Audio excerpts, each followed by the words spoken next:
Hi everyone, it's Sue and welcome back to Discovering the Art of Living. If you're new to my channel, click on the subscribe button below as well as the bell icon to be notified when I upload new videos. And remember, it's easy and free to subscribe. So my DIY project for today is one of those home signs that you see all over Pinterest. I happen to have bought a piece of wood from Home Depot, I believe, and they cut it down for me, and it only cost me about $5. So I dug that out and I got my handy dandy shoe polish from the Dollar Tree. I love this stuff because it's way cheaper than using stain. It dries really quickly and it gives a lovely dark walnut color. Now, if you're going to be putting this sign outside, you may want to shellac it first or put some kind of a varathane finish on it to protect it from the elements, but mine's just going to be right up against the house, so I didn't bother with that. Now, a handy hack that I have found on the internet for making stencils with my Cricut Maker is to use this really cheap shelf liner from the Dollar Tree. It's only $1.25 for the whole roll, and it's way cheaper than using the Cricut brand, which is at least $10 to $15 a roll. And if it's just for stenciling, you don't mind wrecking it and throwing it away.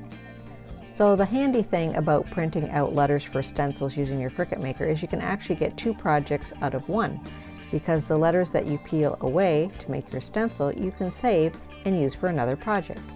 So I cut these out and then using some painter's tape just kind of applied them onto the board where I thought I wanted them spaced out. And note to self, I was trying to be a little bit frugal and I didn't really cut a lot of excess around my letters, so I just used some masking tape to just make a little bit more of a border. Then, once I had them in place, and I used this circle to represent the O because the O is going to be a wreath that I'm going to be able to change out. So I actually am not using the letter O from the word home. So next, once I had the stencil pieces affixed onto the wood, I just used some of my white chalk paint and a damp cosmetic sponge. Now I found this worked really well, so it didn't really bleed under too much. And the trick is to go in 2 or 3 different coats. That way the paint doesn't bleed underneath the stencil. So I went and put the letters H, M, and E, leaving spot for the O, onto my board, and then I let it dry.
Once all the paint was dry, I gently peeled away the stencil and threw it in the garbage.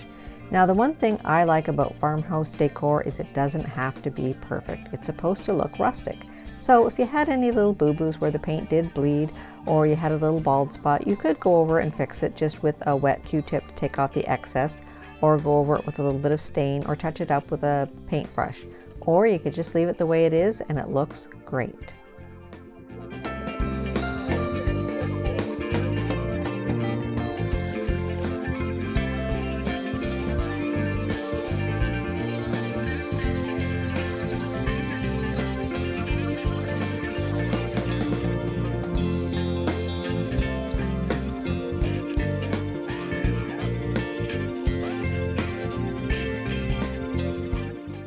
Once it was completely dry, I put a little nail or a little hook on there to hang my variety of wreaths.